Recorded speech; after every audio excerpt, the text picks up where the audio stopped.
YouTube, it is Andy. So first of all, let me introduce you to myself, I guess.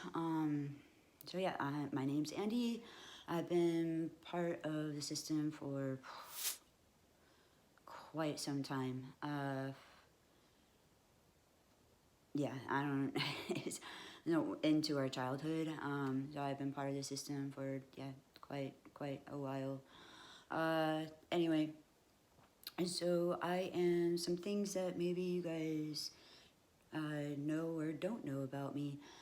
Inside, I am an elf. All that really means is I've got pointy ears, that's it. Which usually you can't even see because my hair is actually a lot like this style. So I have kind of like, my hair kind of sort of hits my chin, length around here, well maybe a little bit longer, like around here. And except for it's a lot lighter, it's blonde. So, but yeah, it's really messy. My hair is a little bit thicker than the body's hair. And like I said, lighter. But yeah, it's this is actually not too far away from almost what my hairstyle looks like inside. Alright. So I am a male in the system, always been a male in the system. What else? I'm a protector. Inside I do have a lot of scars all over me, so like all over, I have a lot of scars. It is what it is. Yeah. So yeah, there you go. Let's see. Oh, and my age. Well, I'm a young adult, basically. So young adult is what I say. So it's basically like, I'm like around 18-ish years old. But yeah, so obviously the body is not. So the body is 47 years old. So it's like 30 years older than what I identify. Wow, that's weird. Never really thought about it in those terms before, but anyway, hey. Alright. So, what we have for you in store today is, well, first of all, I'd like to say thank you, everybody who leaves comments and things. We do read through the comments. We answer as many questions as we possibly can. Every once in a while we miss something, I apologize. But yeah, so there is a person who posted. Their name is PaisleyYama. Now, we cannot figure out for the life of us, like, why in the world it will not show your comment on our channel. But thank you so much for your comment. PaisleyYama left us a bunch of questions. I'm thinking maybe that's the reason why it's not posting. Maybe because, like, the post was so long. But we did get it in our email. It took us a little bit, and one of our insiders who's, like, really good with computers to help figure out, like, how to even access this comment, because at first we saw it on our phone that we had this amazing comment, but we were only able to read part of it. We couldn't see the whole thing, and so it took us like a day or two to figure that out. And then River, she was out last night, and River was awesome. She wrote down, and she like hand wrote in this little tiny notepad your entire comment, so everything, and it's like multiple pages long. So anyway, yeah, River took the time to write out your comment, and so yeah, it's Andy. So I'm gonna go over the comment that you left and go over the questions. If you had these questions, I'm sure maybe other people have had these questions, or maybe somebody else in the future may have these questions. I don't know. But here we go. Also, I did bring the map with me because some of your questions pertain to our internal map. All right. So PaisleyYama starts out with, I don't mean for these questions to be condescending, so please don't take them that way. Nah, we don't. I'm just asking for clarification mostly. So the first question, do you mean inside your head where all the alters live, there's a complete fantasy world where you retreat to? Yes, exactly. So it's kind of another way that we found to sort of explain this is some people, when they go through a meditation experience, they might think of an imaginary place, whether it's by a beach or a garden or whatever. But they might think of a place inside of their head, and then when they meditate, they go to that peaceful, safe place, whatever you want to call it.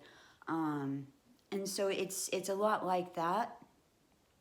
And so it's yeah. So it is very much so like a fantasy world that exists inside of our head. And then anybody who's not out, like right now it's only me out, Andy. Well, Dax is, he's not super close, but he can get a message to me if he needed to. Let's just put it that way.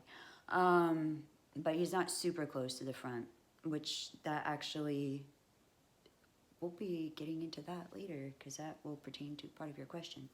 So yes, exactly, it's like a fantasy. So everybody, like when I'm not out in the body, that's where I am. I'm inside the world. Actually, my house is, they talked about it, Andy and Forrest's house. So yeah, Andy and Forrest's house. That's my house. That's where I stay. So if I'm not out in the body and I'm inside, most likely that's where I am, is in my Forrest and I, we're a married couple inside. We're a gay married couple, and we live in that house together. Also, another one of ours, Harley, she also lives there with us. So yeah. All right. So yeah, that's the first question. And it goes on to say, if so, do you feel yourself in a daydreaming state a lot as you retreat to this world? Awesome question. Daydreaming state, I wanted to talk about that. Daydreaming, dissociation, which I'm experiencing a little bit of because it's my first time doing a video. So daydreaming state, that can be, dissociation can be described as a daydreaming-like state. So when somebody is sort of like stares off or whatever, and I mean sometimes like it's, and you're like, hey, hello, are you there, hello, or you might be calling that person's name a couple of times or whatever. There's normal levels of disassociation, and then there's abnormal levels of disassociation. So normal level of disassociation that many people have experienced is, say if you're on a drive and you're talking to a good friend of yours, or maybe you're just like lost in thought thinking about a really awesome conversation, or maybe a date that you had recently or something like that, and you're driving along, say you're driving home from work, and then you just realize that you missed your turn like 2 miles back because you were just really deep in thought or really deep in conversation that you just blanked out, like you just completely, that's dissociation. You completely dissociated. You didn't even realize you were passing the turn until you'd already passed it. So another form of it is, it's like when people leave their house in the morning and they're pulling up at work, they think back like, oh my God, did I turn the oven off? Did I turn the curling iron off? Did I, whatever the case may be. So just, did I lock the door? Did I close the garage? Just stuff like that. So they think about those kind of things, and they can't remember if they did that or not. So like, it just, your brain draws a blank, and it's such a, anyway, so that's another form of dissociate. Well, not, that's a normal form of dissociation. Apologize.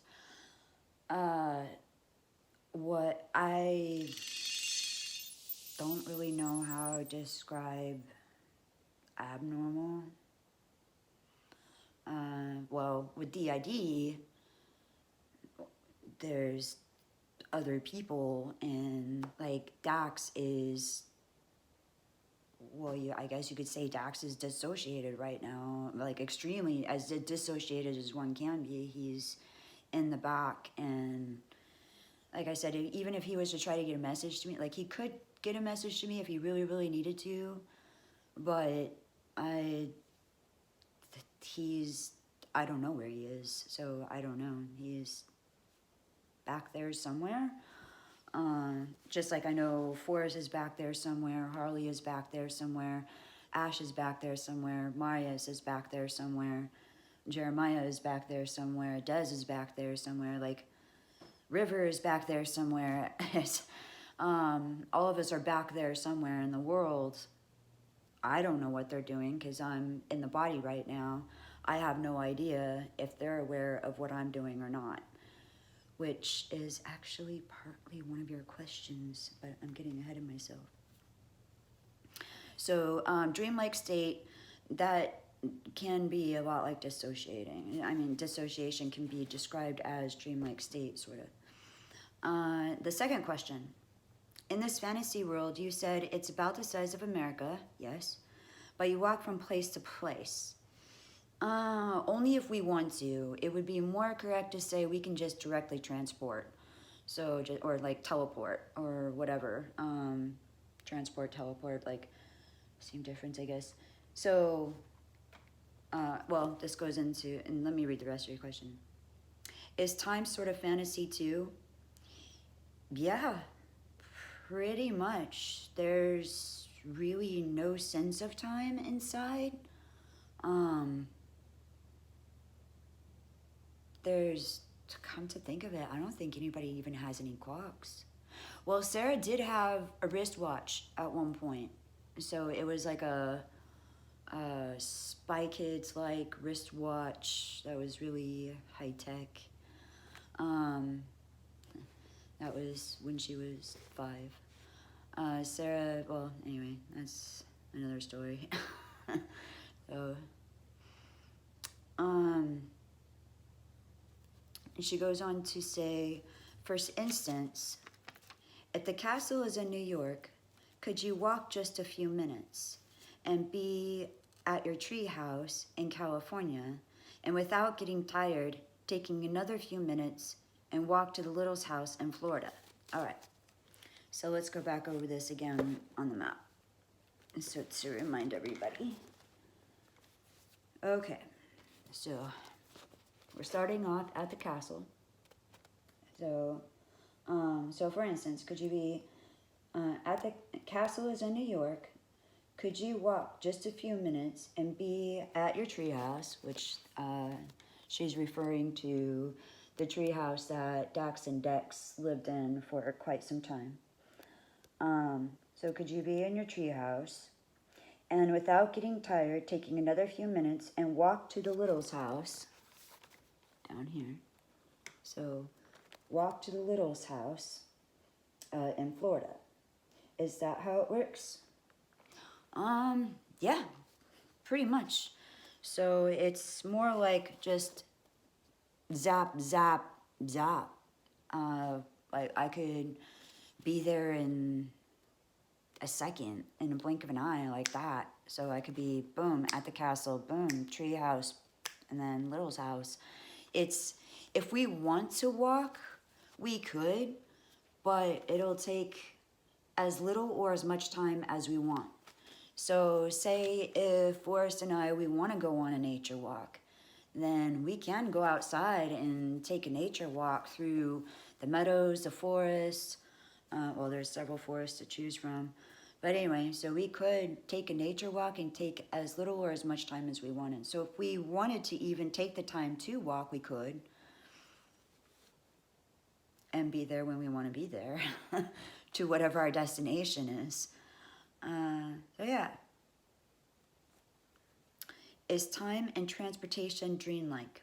Yes, pretty much. Time is practically non-existent, and transportation dreamlike, exactly. So we can take as little or as much time as we want, including just automatic teleport. And number 3 is everything safe in this world? Yeah, everything's safe in this world. I mean, nothing's gonna hurt you or harm you. I think the area that people get the most freaked out about, probably, like, if there's going to be any danger, the biggest danger in our world, which there is no danger at all, but the biggest danger would be right here where the hole is for the London area, which we never had drawn out. So we never had the London area specifically drawn out, but it's only like a couple of streets each direction, and it's really more like a old version of London.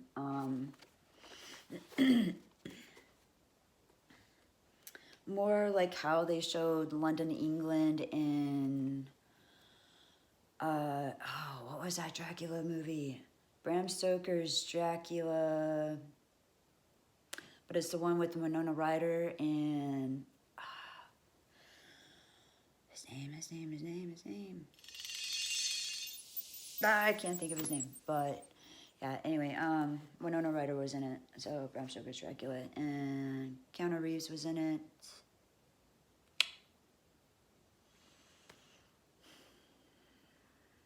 Can't think of it. Anyway, onward.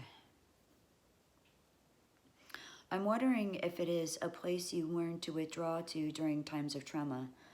Exactly, exactly. So that's basically what we think it was as well. So,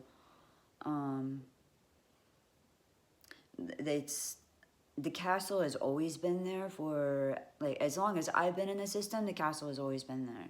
There's other constructs that has been built since I've existed in the system, like the main house wasn't always there. Our house, like Andy and Forrest's house, that wasn't always there. The Little's house wasn't always there. The beach house is actually probably the newest construct. That one was only built like, oh gosh, 5 years ago? Something like that. It just kind of popped up out of nowhere, so just, there it was. Yeah. And so it's definitely a place that we've, our own safe places, basically. So it's like our own little mental sanctuary of safe places. And if you can kind of go back to that whole example that I was talking about earlier, about like when people meditate, you know, you think of just your own safe place while you meditate. And I'm going to assume the 4th question is for Dax. And the question is your brother your real life brother or an alter? Yes, when Dax talks about his brother is another alter.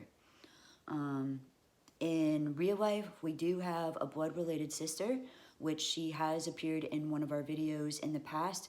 If you check out our video called Meow Wolf, then yeah, our blood-related sister is in that video. So real life, outside, blood sister. Other than that, like if anybody talks about siblings or things like that, then they're referring to inside, which I don't think anybody else is sibling. Well, no, that's not true. Forrest and Kishina, they are fraternal twins. Yeah, fraternal twins. Zax and Dex are identical twins, and Forrest and Kishina, they're male-female, but they are twins. So yeah, those are the only people that are related. So the 5th question, what do you do in the castle? So again, here is the castle, right there. The castle, you know what? Like, it's been ages since I've been there. It's been a long time. We're pretty sure the castle was originally built by Kishina. We're pretty sure. Kashina is the closest that we know to a possibly a birth persona. We're not really sure. She does have memories, according to one of our therapists in the past. Kashina has memories dating back to as early as at least 8 years old. We don't know if she has any memories beyond that. But yeah, she for sure, like, has memories around what we, at one other point with another therapist. Yeah. So, what does she do in the castle? I think she just used to play in there like a kid would in a castle. I don't know. I think she just, I'm not even sure what's inside. Like, it's been so long since I've been in there. I don't even really know what's inside of it. I remember before there used to be furniture that you can sit on. There used to be toys. Things. I remember sit and spin being... We used to have a sit and spin in real life, but I remember a sit and spin being in the castle. Yeah, I don't really know what else. So, but it was just a play area for, you know, it's thoughts of a young child. It's yeah. I mean, it kind of looks a lot like if you were to mix the castle in the Never-Ending Story and the Disney castle, which I know is really, really super weird to think about, but if you were to mix those two castles together somehow, you would have this castle construct that we have inside. I'll show you the picture.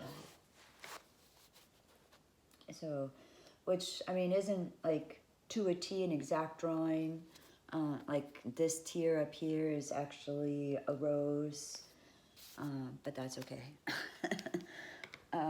That's the only one that is though. So there's like the top tier is actually shaped like a rose, which is the reason why we say it's sort of a mix between the two. We know that I do remember watching The Never-Ending Story. I want to say it was in first grade. We have really weird mixed memories of Never-Ending Story. Like, we have flashes of watching it in a classroom, but we want to say it was first grade, yet we're having also pictures of a classroom from when we were in fourth grade. So both. Maybe we watched the movie in both classes. I don't know. I don't know what's going on with my memory there. But I know we watched it in first grade. I do know that, in a classroom. And for some reason, it really impressed whoever was there at the time. I don't know if that was Kashina or not. So, but whoever the person was that just really made an imprint, obviously, like really deep inside the head of, I want to live there. That's where I want to be. I want to escape there. I wish I could go there, you know, like, who wouldn't want a luck dragon? Not that we don't have any of those inside, but that would be cool though. But we don't have any of those. So yeah, it's really just kind of like a play area that Kashina, I know Kashina was really attracted to and played in a lot when she was younger. Probably when we were being formed, taking over the stuff that was going on in our life, and then that's where she was inside probably, while whoever in our system was out with dealing with things on the outside. I don't know. All right. Number 6. Why can't everyone watch a movie at the same time? Haha. Okay. So, how could I explain this? All right. I got it. Okay, so take a costume, all right? And maybe even like a really big costume of some kind, I don't know. But take a costume and say you can maybe even fit like 2 or 3 people in this one costume. But eventually there's gonna be a maximum of how many people can fit in this costume. Whether that limit is 2, 3, some multiple systems, they can only have one person out. Like the costume is only made for one person. So like that's the best way that, or even a piece of clothing for that matter. You know, it's maybe like if you have a larger jacket, you can wrap it around 2 people, or like a blanket, you can wrap around a blanket, you know, like, you know, you could wrap around maybe 2, 3 people, but it's gonna have its limits of how many people it can wrap around or keep warm or whatnot. So the body has its limit with how many people can squish in. There are times when like a lot of people will come up to the front. So to explain this a little bit, okay. So when we switch here at the beach house. So that's where we switch. There's this big Buddha statue in the middle of the beach house. And it's like, this is really, really open columns and stuff. So there's like flowing veils and things and stuff. And there is like more of a room that opens up, and there is furniture around the edges and things and stuff, like couches and furniture and chairs. There's like burning candles and stuff and incense and everything. It's all very like, I don't know, Buddhist, Hindu, like something of that nature. So yeah, there's this big Buddha statue, and in the Buddha statue is where we switch at. So it can hold a couple of us. There's been, you know, but even if we're not directly in the body, we could be around. We could be like sitting in the furniture or standing around the statue or something like that. But that just gets,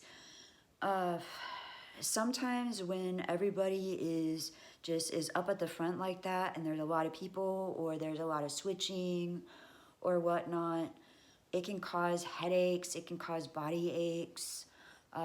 We've like had really horrible headaches that have turned into migraines because too many people up at the front, or it's like been too loud, like maybe, you know, we were triggered that day or something, and just like everybody is just upset and up towards the front and just intense, and it's so that's always awful. So yeah, anyway, so watching a movie. So why can't we watch a movie? So it's basically the body has its limits of how many people can pile in or even around. And I say the body because, like I said, too many people up at the front at once for like a period of time can cause physical effects, headaches, stomach aches, aches and pains in the body. If somebody already is dealing with something like, we have double scoliosis in our spine, and we also have other issues with our back. But anyway, so we have a lot of back pain. So it's like if you have some kind of pain or something like that that you're dealing with when you're D.I.D. and there's a lot of people up at the front, it can inflame those painful areas. If you have like, and for those of you that are still young enough to not experience these body pains yet, you will eventually. It sucks, trust me, it really sucks. But yeah, and unfortunately for us, we're allergic to all pain meds, so we can't take anything for pain except for like ibuprofen. That's all we can take. And actually, that's another odd fact about me as Andy, is supposedly I can handle the worst of the worst pain. Like I can handle, yeah, it's, yeah, so, yeah. All right. I hope that helped answer your question of why we can't all watch a movie at the same time. And then PaisleyYama says, now for some unrelated questions. All right, so I'm going to put the map away. I'm also going to take a hit of my vape. Okay, don't judge me. All right, number one.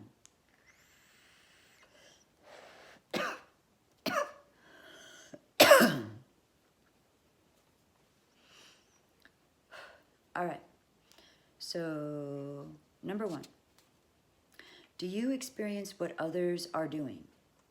If you cannot even watch a movie together, no, not necessarily. We're not necessarily experiencing what we're doing. It's, okay, so say if like Forrest was to come up to the front, like right now, he was to come up to the front, and he was to either co-run with me, which means he would be in the Buddha statue with me, or if he was standing outside of the statue, then we could have internal conversations, but Forrest couldn't have any direct influence on what I do while in the body. So say, for example, he doesn't like tea, he likes coffee, and I'm drinking tea. It's not going to affect, like he's not going to taste it, so it's not going to affect him if he's standing on the outside of the Buddha statue. If he's inside the Buddha statue, co-running with me, then he can like go and change our beverage. So he could go dump the tea out, replace it with a cup of coffee, and then we would both be drinking coffee. So yeah, so that's kind of like the difference between co-running and being like co-conscious, I guess, is the best way to describe it. So yeah, if he's on the outside of the Buddha statue, he can have a conversation with me. If he's inside the Buddha statue, he can have direct influence in what I say, do, or what have you. We don't necessarily experience what we do unless we're co-running, or if he's standing right outside the Buddha statue, he can also be affected by whatever is going on. And also he could watch a movie with me if he's standing on the outside, because it's like being in the movie theater. It'd be like us two being in the movie theater side by side together, watching a movie together. If he was like sitting on one of the couches inside and I was in the Buddha statue, or even if we were co-running together, it would be like us watching a movie together. However, say if I'm in the body over here, all right, I'm in the body over here, and say he is, where is our house? Here it is. Say he's at our house over here, all right, then in the past, he wouldn't have been able to watch a movie with me. Or, I mean, he wouldn't have been able to watch the movie at all, like not even a little bit. So he'd have to either be in the statue with me or just right on the outside right there, pretty close to it, in order to watch the movie with me. Otherwise, there was no chance for him to, or anybody to. So what we did, as described in a previous video, is that we hooked cameras up to the back of the eyes, basically. And this way, we could all like just have televisions wherever we want them. So Forrest and I, we have our own television in our house. Actually, there's a couple of televisions in our house. And what this does is, so say like right now, Forrest is in his house. I don't know where he is. I don't know if he is or not. But say if he is. Say right now he's in our house. He could be watching the television set and be watching whatever I see, whatever I'm doing. So he could be watching and paying attention, but he still can't really directly influence anything. I can't even have a conversation with him. So he could still be paying attention, and that goes for everybody inside. Anybody and everybody could be tuned in to a television set inside somewhere, or the inside the main house there's a movie theater. It's in there. But yeah, so there's a movie theater in there. So there could be people gathered around the movie theater, like right now, watching it. So for all I know, I don't really know. So I have no idea who inside my system is paying attention or not paying attention. I just know that nobody that I know, like I can't sense anybody on the outside of the Buddha statue, which if they are there, then they're being really quiet. Which could be. But yeah, nobody's co-running with me. I know that for a fact. So they may or may not know what I'm doing, basically. But I have no idea at all what they're doing. And if they're not paying attention, then they're probably not going to have much memory of it. Like, well, they will and they won't. Like, I mean, obviously, Dax is going to see the video and see that it's done, and he'll probably be the one editing and posting this, all of that. So it's like, but other than that, I mean, aside from seeing that I was out doing the video, he wouldn't have memory of anything. Like, he would just know that, like, he might know that, well, I know Andy was out and he did a video, but he wouldn't have any detailed memories of actually doing the video, or I don't know, like as if he would if he was out or co-running with me. So yeah.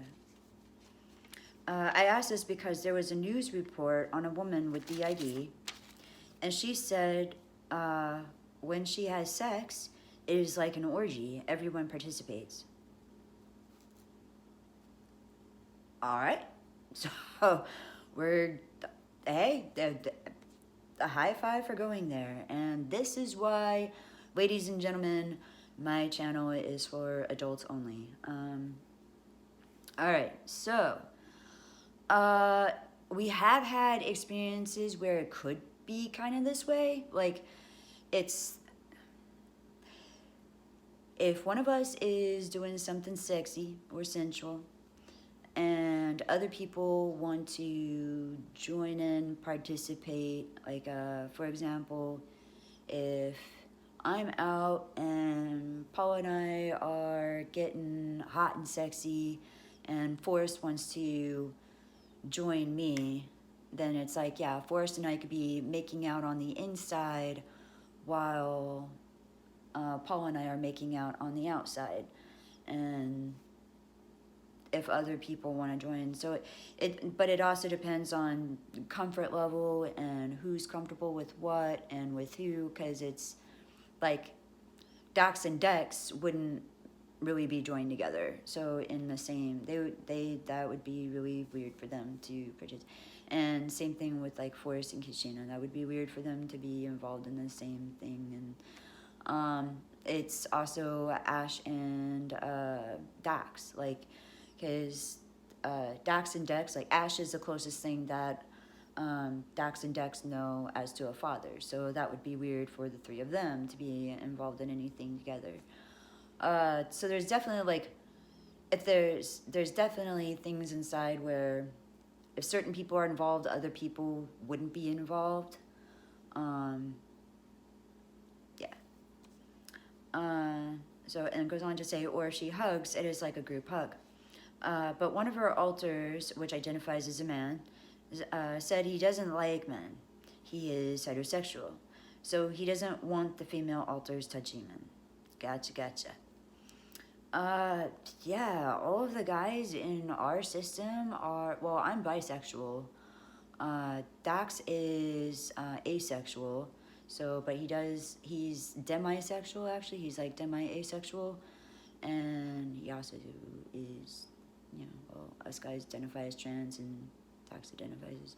Anyway, so it's like, but he is attracted to men, I know that. So when he finds somebody sexy, I guess, like he's attracted to guys, I like both. My partner inside, Forrest, I guess you could say I have two partners because I have Forrest inside and then I have Paul on the outside. So Forrest on the inside, he's gay, so he only likes men. Ash, he's gay, he only likes men. So yeah, if anything, we have a bigger issue with women than we do with men. So yeah, that would be, yeah.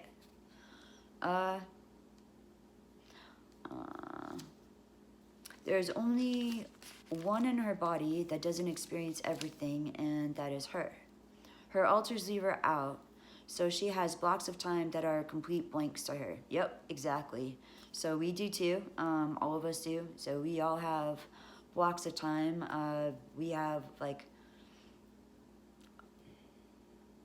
I can't even remember the last time it's been probably a couple of months since the last time I was in the body. I think at least a couple of weeks, if not like a good month and a half, 2 months. I don't really know. So, but I do know the last time I was out, I was on the computer talking to a friend of mine. So yeah. But that's the last thing I remember, and even though to me that might feel like yesterday, it wasn't. But exactly how much time has passed, again, I don't know. To me, I'm pretty sure it feels more like a month to 2 months ago to me. But it also could have been 2 or 3 weeks ago.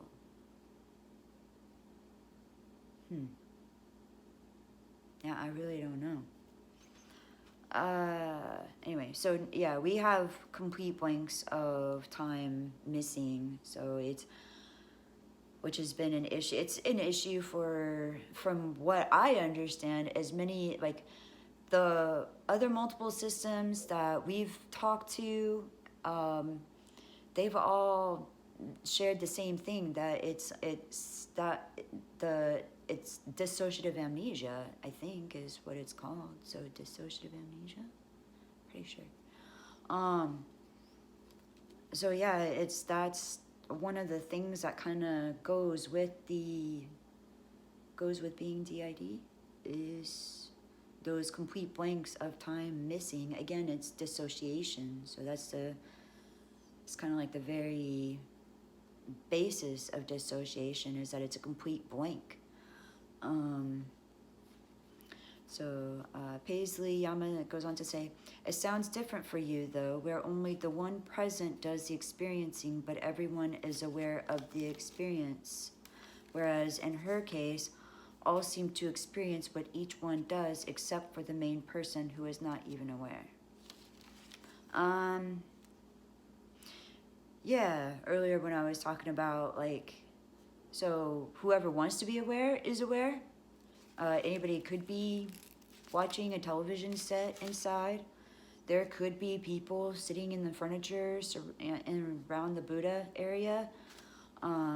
They might be just being quiet, I don't know. So I can't sense anybody there. I still can't. And I have no idea who will have any memory of this or whatnot. Like, Dax may not have any memory of this whatsoever at all, but there's gonna be a video to prove I was out and did it, it doesn't mean that he's gonna remember it. But yeah, so it just is. 2. Why do you think you still have a need to have alters when your trauma has ended? Or has it ended?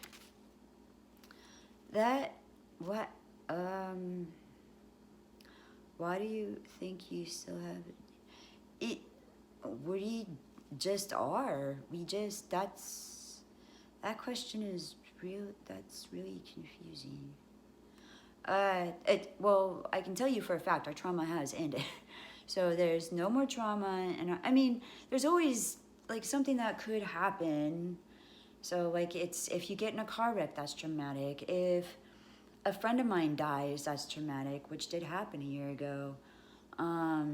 If something was to happen to my cat, that would be really traumatic to us. If something happened to one of my kids, that would be traumatic to us. Like, there's always a chance. I mean, nobody plans for trauma, and you can't plan for it. Like, it just happens when it happens, and just is. So, but we don't. There's no thinking about it. There's no like. I'm not sitting here thinking like I need to have my alters. We just are. We just all exist. It's like trying to explain, why are you alive? Like, can you explain to me why you exist? We just are. We just exist. I don't think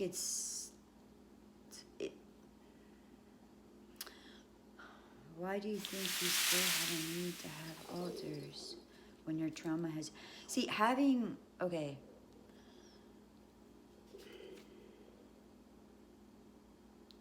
Now Marius is coming up to the front. So he's probably going to help me explain this.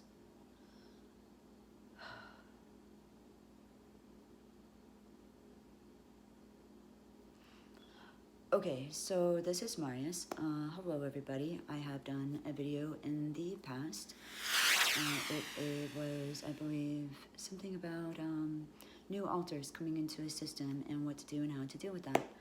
In any case, so what happens here? Let's talk about a little bit about what happens when a person becomes D.I.D.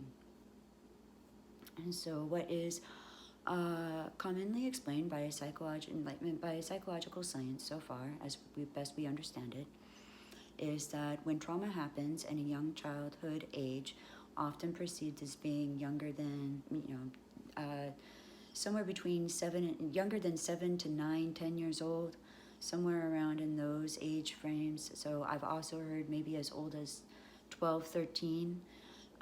It can depend on the person's mental development, other conditions that they may have, such as, for example, if somebody has other things like autism, that could slow down other parts of the brain maturing on the same level as an average. I hope I'm explaining this well. So if trauma happens, it depends on, it happens in young childhood.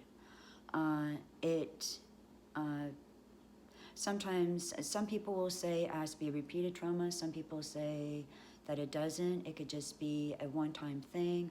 It could be a bunch of things added up. In our case, we believe it was a bunch of things added up. First, it was a bunch of things added up but then there was a situation that happened when we were around 6 or 7 years old, somewhere around there, and that we're pretty sure that's what sealed the deal in our case of why D.I.D. was developed in our system to begin with. And it was, for us, wrong place, wrong time. And because that was a really big thing that happened. Anyway, the D.I.D formed. So, and then as life progressed, even in still childhood ages, other things unfolded in our life that was also traumatic. And the D.I.D continued to form. More people formed in the brain. D.I.D is a defense mechanism against trauma. When a person has no choice of, basically there's fight, flight, freeze, and now there's another one new that's been added into, and I believe it's called like submit. So fight, flight, freeze, or submit. That when, I imagine when it's something like either submitting or freezing, but basically when fight or flight is not possible and the trauma is happening, the brain forms, its only answer is to form another person, another state of consciousness that can handle the trauma unfolding at the time. So let's go back and discuss how this is a defense mechanism. So this is a defense mechanism that is often developed in order to combat trauma that happens in a person's life in early stages of life.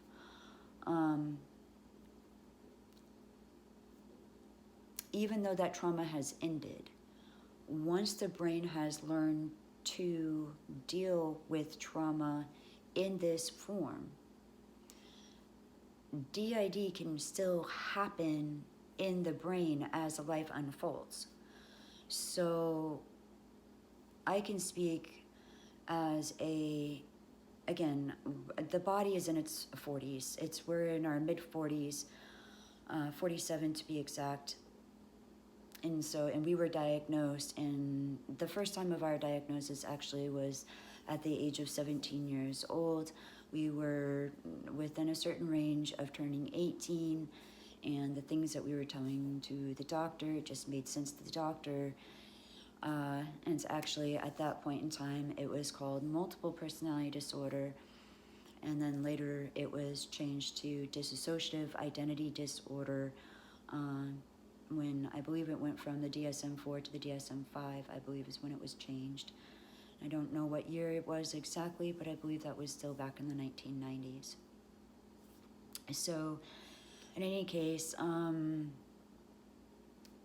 that was the very first time that we were diagnosed. We went into complete denial. We brushed it off. We didn't, well, I should say Christina, she was still kind of in charge back then, but she was from about somewhere around like 17, 18 years old until we were about 20, 21. We became a free-for-all system. There was no host. There was nobody really at the reins all the time. Everybody was just flipping through, switching left and right, different people taking over at different times to do different things. Some of us would remember to go to college, some of us didn't.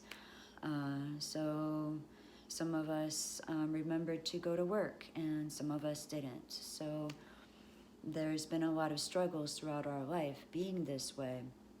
And then Diva became host in our early 20s. Diva ended up becoming host and taking over, and she was our host for a good 20 years.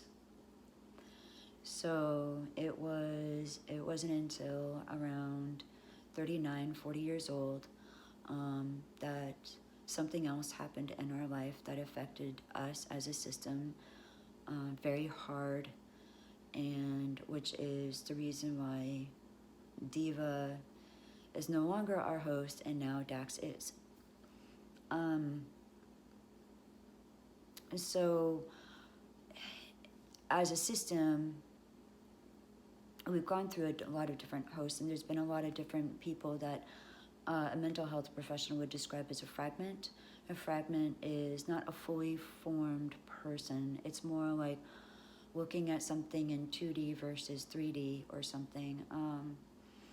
So a fragment isn't fully formed. A fragment might be created just to hold a certain memory, or they might be there to do just one specific job of some kind, whether maybe that could be doing the dishes, it could be taking care of the body, it could be making sure the body is taking medications that it needs to be taking if that's the case, or just other things going on. Maybe there could be a lot of different reasons why fragments are created, and we've had quite a few of our share of fragments that have been created over the years from the things that our life, the twists and turns that our life has taken. So yeah, it's once your brain learns to deal with this and breaking of and forming new identities and whatnot, it can almost, the brain can continue to make identities.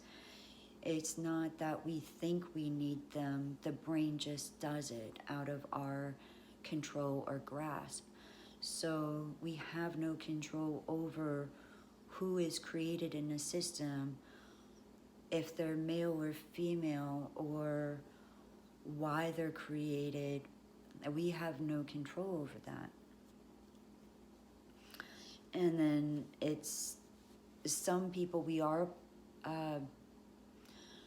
gosh, this is turning into a much longer video. There's some of us in the system that have integrated over time. Many of the fragments have integrated over time, and so that can be the case, but not all systems. All of the main people in our system that have been around since young childhood, and even people that were developed into our teen years as certain trauma was still, things were still happening to us that were traumatic to us, well into our teens and even into our adulthood, and then some. And so, like getting in a car wreck, which we were in a car wreck that really affected our neck really badly. It's supposedly, according, our car was totaled. We were hit from behind, our car was totaled. The person that was in control at the time, she too was a fragment. Her name was Sierra. After that car wreck, she basically just dissipated, completely poofed, went into nothing. That was already past the time that Diva wasn't there. And to tell you honestly, we don't really, all we know is that we were conscious at the car wreck, but we don't, nobody has any memory now of being in the car wreck or who was there during that car wreck. Like, the memory of it is completely gone. So something like that, like being in a car wreck or a difficult breakup, or we also went through a divorce in our life. Those were also traumatic times that created people in our system, whether they became permanent members in our system or whether they were fragments and later on integrated back in. But that is for each individual system. And in our system, we made a policy with each other that nobody goes anywhere that doesn't want to. And so a lot of multiple systems, the identities, a lot of them, they look at it kind of like, a lot of people kind of look at it like death. But it is and it isn't. If I thought of integrating as death for me, then I wouldn't be like, well, it's so hard to use myself as an example. I'll use Andy, since he's still here. So Andy doesn't want to integrate. He just doesn't want to. He feels for him, it would be death for him. That doesn't mean that's how all of us think of it. That doesn't mean that's how all of us see it or feel about it. It doesn't mean that's how all multiple systems feel or see it. It is a very individualized choice. Some systems do want to integrate, some systems do not. some systems like ours are a partially integrated system, where those who want to integrate, that's okay. Those who don't, that's okay too. It's an individualized choice. So on that level, it is by choice. But Andy not wanting to integrate, I mean, that's okay. And actually, in current treatment of D.I.D. includes bringing the system together to form co-consciousness, to be able to talk with each other internally, to be able to possibly see each other, interact with one another, speak with each other, and also to be able to create some kind of shared memories in some form. And we have done those things. The memory that it's not a perfect, we still have our blackouts, but sometimes we do have memories. And forming things like cameras on the back of the eyes has really gone a long ways with helping us remember things that other people can pay attention or whatnot. Or maybe, like in my case, I heard and felt Andy talking about this subject, which he felt that was out of his league to be able to explain, and I felt his stress with trying to want to explain it but not know how to explain it very well, and hence the reason why I came up to the front to help explain it instead of him. Okay, so I'm gonna go back and let Andy.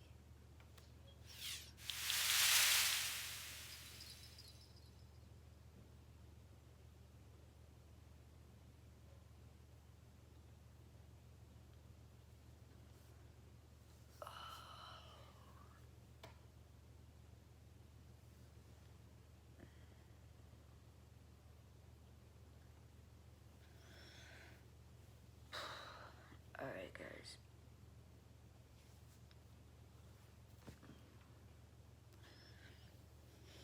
Okay. What's up, you guys?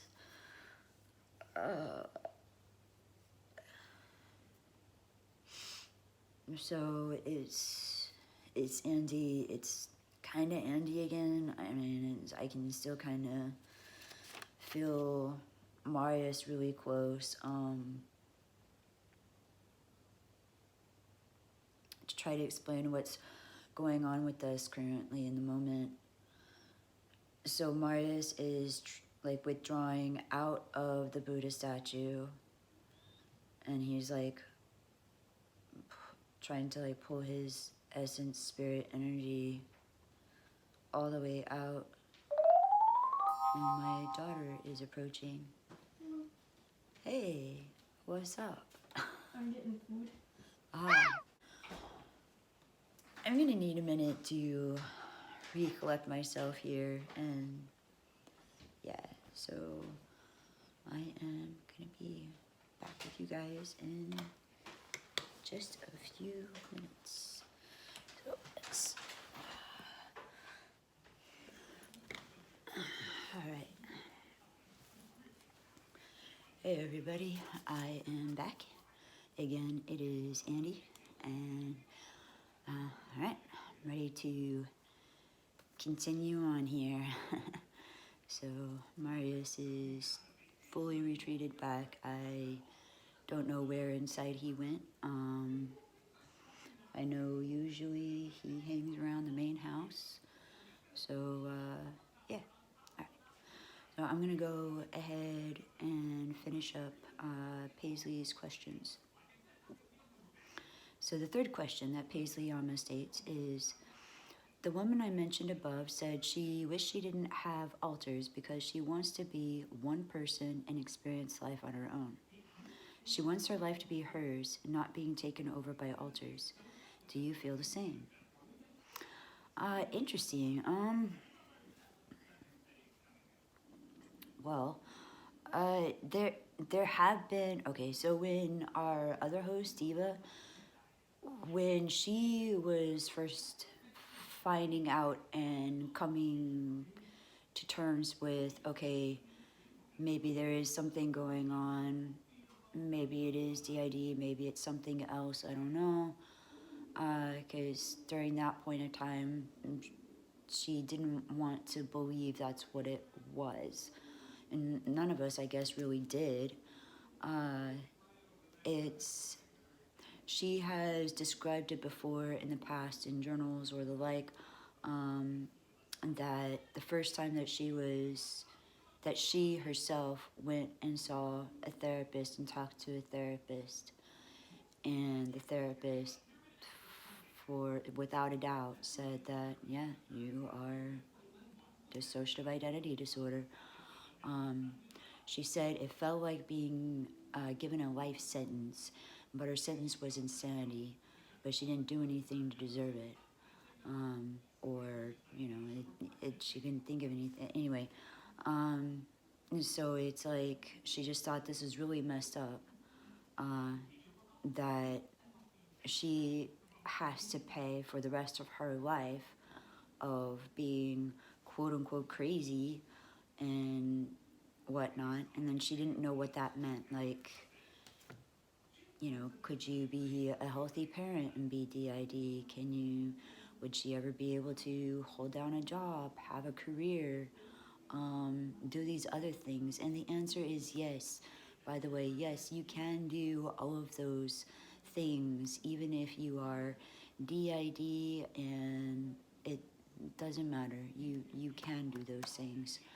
In any case, but at the time, she really had these powerful questions, and she didn't know what this meant.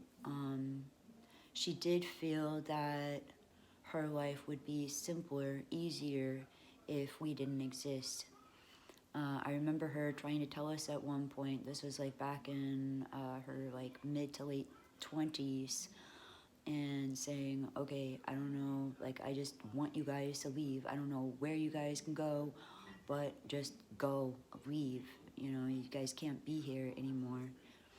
And we really did try to stay out of her way, but later on, as like this was, I don't even remember how many therapists down the road this was at this point, because the first time we were diagnosed was when we were in our teenage years, like late teens. It was like 17, on the verge of turning 18. So it was in our late teens. But it's basically after that, like, we tried to work with a couple of our counselors, therapists, whatnot, never really telling them about our previous diagnosis. Some would find out, some wouldn't. We were diagnosed with a couple of other things in the meantime, which I don't know if they were just like, they might have just pertained at the time, could have pertained just to that person, I don't know. But anyway, it doesn't matter.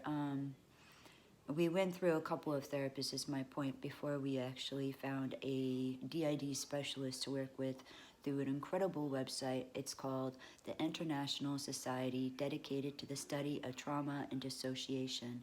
And on that website, they have a wonderful feature. It's Find a Therapist. Now, I do want to mention, not all therapists that know about or trained or whatnot to treat D.I.D, like, not all of them are going to be listed on this site. So even if there's not somebody listed in your area on that website, it doesn't mean there's not a person in your area. Oh gosh, this whole time I forgot to turn the light on. Oh, I'm so sorry, you guys. Does that mean I should do this all over? Screw it, I'm just gonna go from here. It is what it is. Alright, so, hey, there's a light now. Alright. So, yeah. So I would say, like, over time, though, when Diva started working with the first specialist that we ever worked with D.I.D, and Diva found that person, and even then that was a hit and miss, because one of ours, well, there was a couple of us, but mainly one of our others, Ash, he would, back then, there were times where he would cancel appointments. He didn't want us talking about being D.I.D at a therapist's office. He just felt that was very threatening and intrusive. And he just had a lot of his own issues with us talking to and seeing therapists. And for there's reasons behind that. So he just felt extremely uncomfortable with the whole thing. But in any case, that specialist, we did end up really developing a really good connection with that therapist, between like client and therapist. We developed a really good connection with her, and she was amazeballs. And we did a lot of work that is awesome, that's seen more common in today's therapy than ever before. But we were so happy to find her back then because it was so rare to find a therapist that would sit down and say, okay, so you're a system, that's okay, let's talk about that, kind of attitude. And so it was just like, I don't know, it was just really refreshing to talk to a mental health professional that validated that this is a thing and that it's okay, and to talk about ways to manage, like, she started helping us with tools that we could use that ended up being helpful for life. It basically, like, before we started seeing her, we couldn't see each other, we couldn't really communicate each other, not very clearly. It was like maybe every once in a while something would get through, but it would seem like we would have to yell really loud on the inside to even have a chance of our voice getting through to Diva. And most of the time, people wouldn't even try or attempt. It would just be like, screw it, I'm just going to take over and whatever. Like, if that was the case, that was the case. We would just take over and do what we felt we had to do. So, I will say, when Diva was the host, she did feel like that at one point.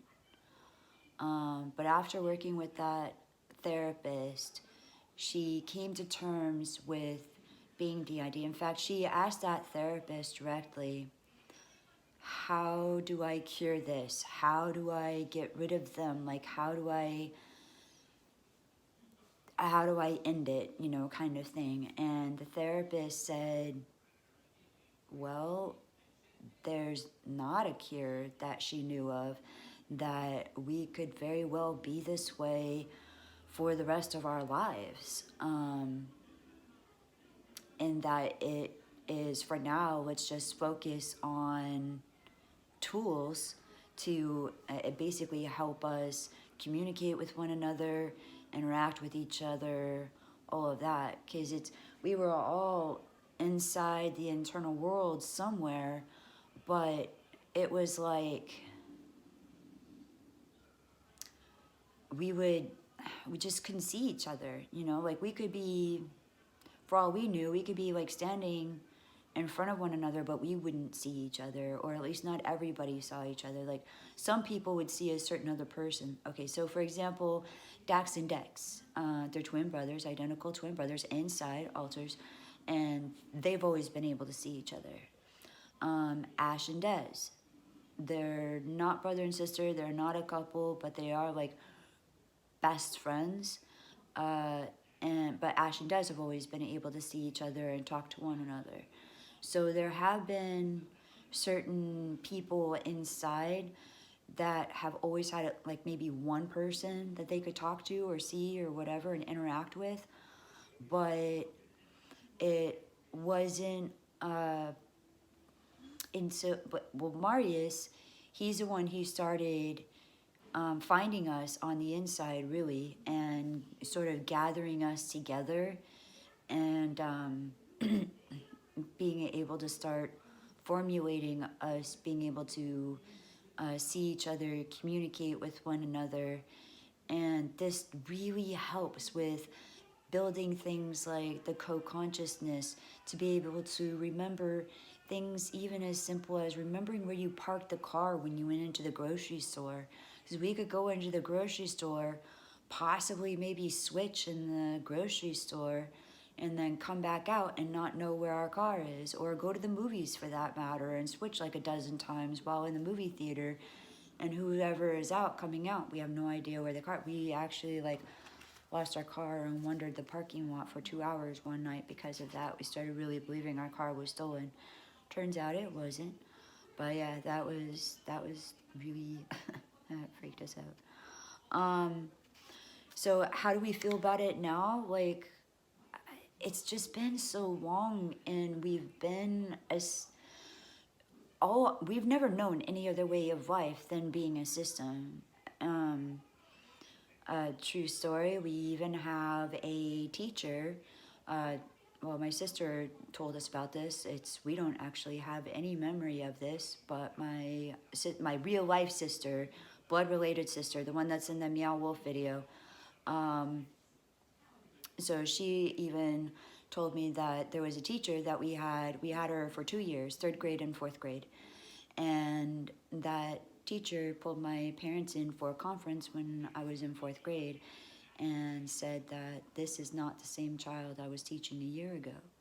And so even as young as however old you are in 3rd to 4th grade, a teacher knew that something was going on and was different, like that was distinctly different. So like,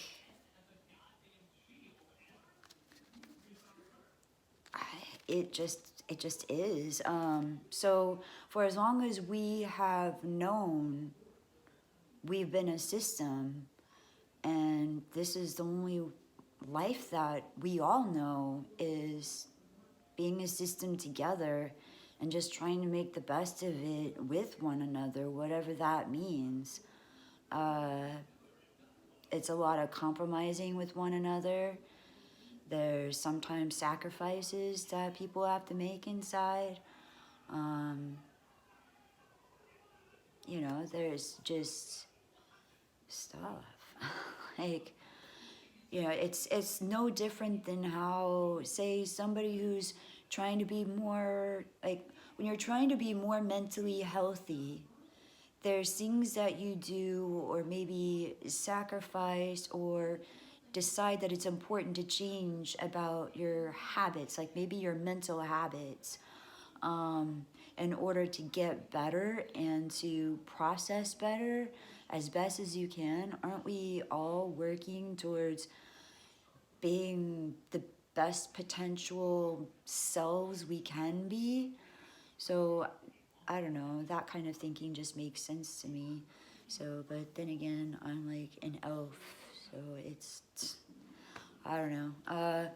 So, but yeah, like, I just kind of believe that everybody is sort of working on being the best, like reaching the maximum potential that they possibly can in the lifespan that they're given. So, in that, all of us, each of us, you are working that, we're working on that. Everybody is working on that. At least that's my thinking. So I think that we're probably always going to be a system.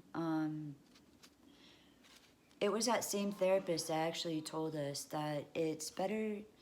Okay, so if somebody's going to look at integration in this old-fashioned way of integration, like everybody becoming one personality again, I know, you know, all mixing into one person, one being again. So if that, it's an individual, it's, you know, each system is, so that could be some system's goal, and there's nothing wrong with that. That is totally fine and a valid goal. So, but for systems that don't want to do that, that's okay too. Oh gosh, I just lost train of thought. What I was trying to say. Integration. What was it?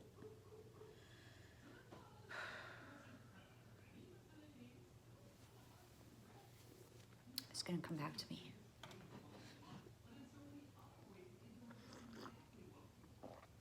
What the therapist said, right?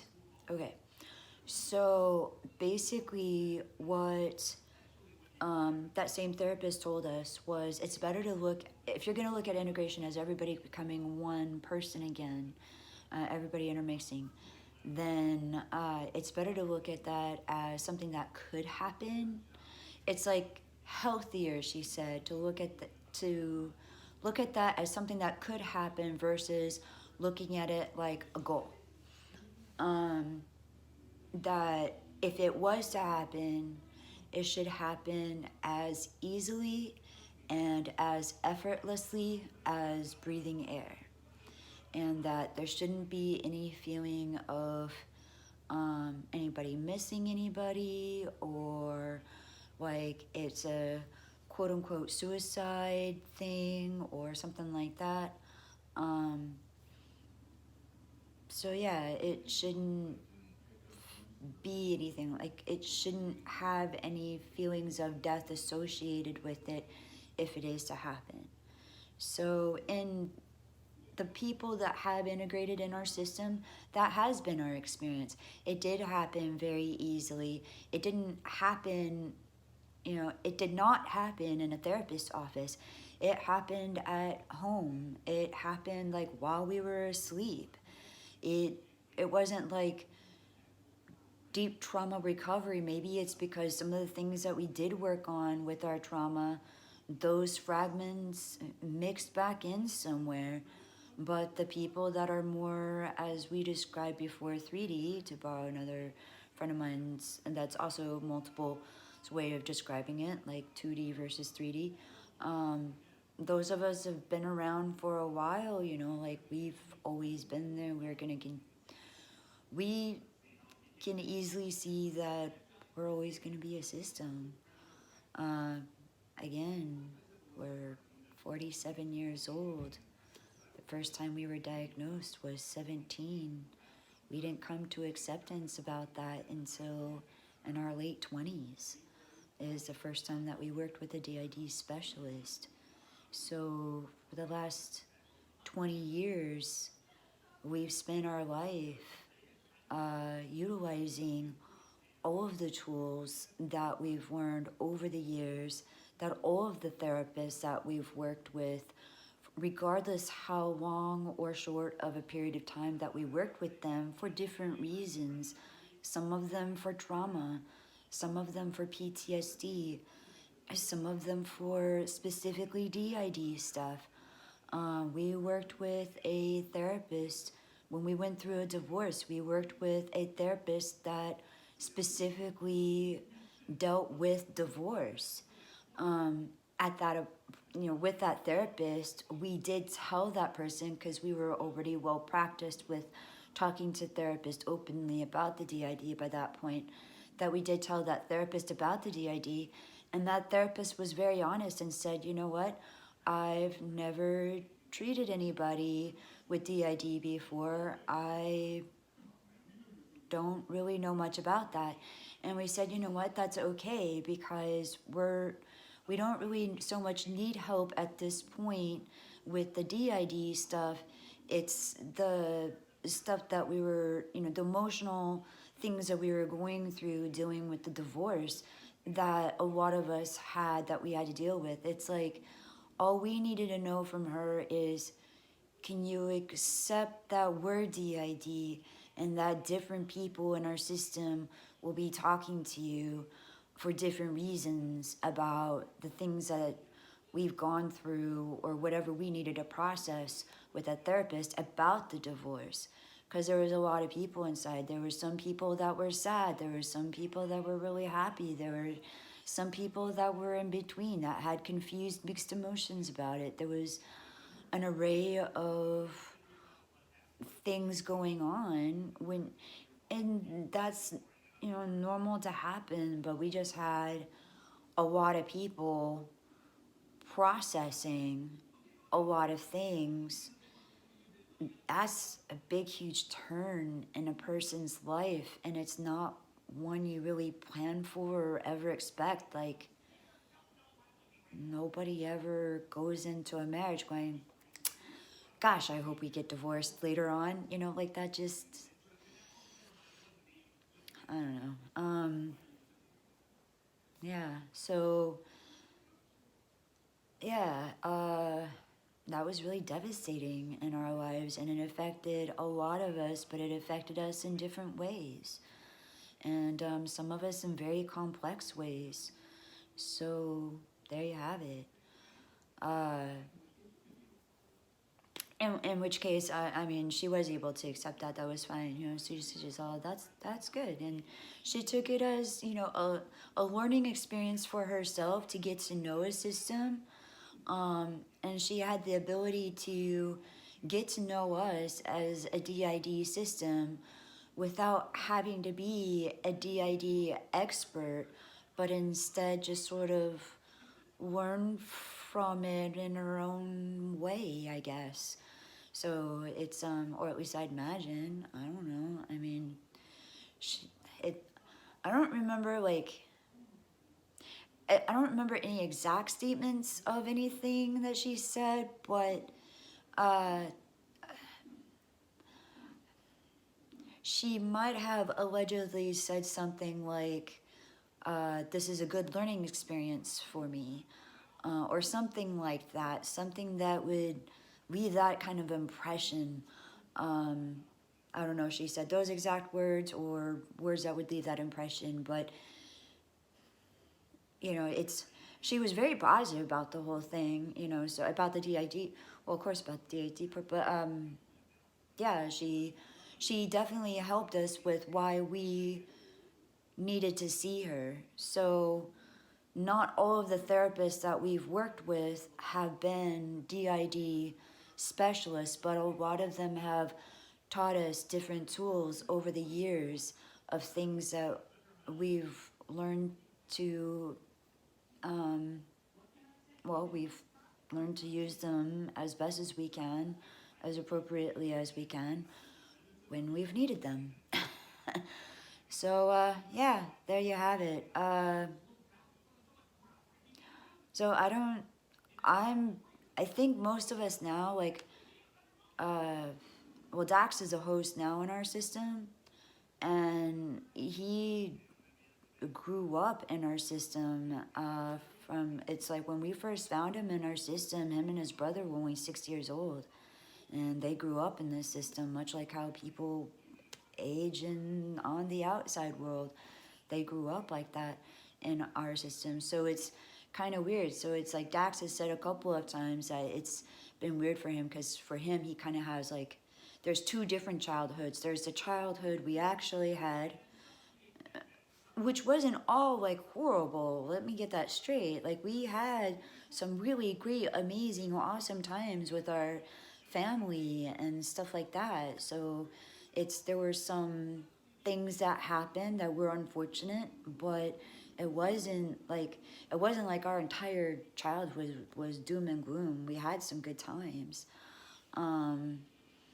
So yeah, it's it is what you make the best of it, you know, like, and that's kind of the beauty of D.I.D. when it's like it's sort of it's a mechanism. It's a defense mechanism that sort of like hides itself in a way. It's like masquerade, but with yourself. Uh, yeah. So anyway, Dax growing up in the system. What I was trying to get to, I got totally off track. Dax growing up in the system and his brother. He knows that we're a system. It's the only way of life he's ever known. It's the only way of life we've all ever known. And so it's like, yeah, we'll probably be a system our entire life, but we're okay with that. And it's just it is what it is, you know. It's like, yeah, we're a system. Cool. Uh yeah. So I hope that answered your question of like, she wishes her that.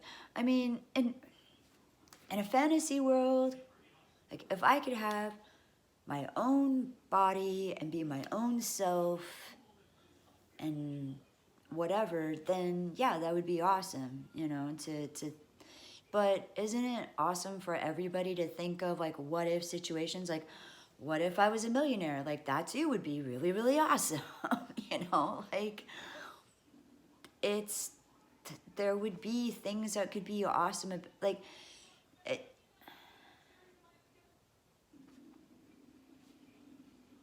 I, that's, but that's just never gonna happen. Like I can never know what life like that would ever be like or could ever be like. And we just are a system, and that's okay. And if you're a system, that's okay too. So, and it's totally fine to be a system for the rest of your life and to find the best tools that you have and keep using those tools. So maybe I'll put that as an idea for Dax. So tools that, things that we use to cope with different things. But if we did that, like cope with what? Like cope with PTSD, cope with dissociation, what are our grounding tools? Like, I don't know, what would you guys want to know if we even did a video about tools that we've learned along our way and what they are or how we use them? Such as grounding tools. We have a couple of different grounding tools that we've learned from different ways. So for in cases of dissociating, like for instance, when I was trying to really ground into the body, you know, just to even make this video, and then Marius and I, we had a little switch in there in between, and then coming back as Andy to finish up the video. So it's, yeah, all right. I think I am completely off track now, so, and I've just lost my train of thought. That is the last question that PaisleyYama posted. All right. I wanted to say thank you so much, PaisleyYama, for all of your questions. It has been awesome to answer them. I'm sure if you had these questions that somebody else out there somewhere also had or will have in the future, I really appreciate it. So I hope that helps. Yeah. No, all right. Peace out, everybody. Take care. And yeah, take care. Bye.